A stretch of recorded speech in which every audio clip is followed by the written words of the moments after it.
మీ ఇంటి ముందు తులసి ఉందా? లేకపోతే మీరు ఒక దివ్య రక్షణను కోల్పోతున్నారు. తులసి ఇది కేవలం మొక్క కాదు, ఇది పవిత్రతకు ప్రతీక. తులసి మొక్క హిందూ సాంప్రదాయంలో అత్యంత పవిత్రమైనది. దీనిని పవిత్ర తల్లిగా భావిస్తారు. ప్రతి ఇంటి ముందు తులసి ఉండడం శుభప్రదం అని నమ్మకం. తులసి దేవి రూపం అని పురాణాలు చెబుతాయి. విష్ణువుకి తులసి అత్యంత ప్రియమైనది. కార్తీక మాసంలో తులసి పూజకు విశేష ప్రాధాన్యం ఉంది. కృష్ణుని ఆరాధనలో తులసి దళం తప్పనిసరి. తులసి చుట్టూ ప్రదక్షిణం చేయడం పాపక్షయానికి దారితీస్తుందని విశ్వాసం. శాస్త్రపరంగా కూడా తులసి గాలి శుద్ధి చేస్తుంది, రోగనిరోధక శక్తిని పెంచుతుంది. దాని ఆకులు జలుబు, దగ్గు, జ్వరానికి ఉపశమనం ఇస్తాయి.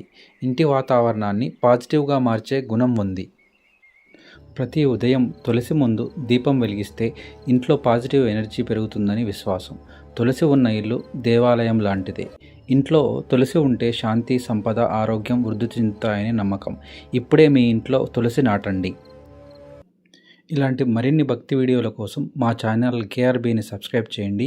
అలాగే ఈ వీడియోని లైక్ చేసి షేర్ చేయండి.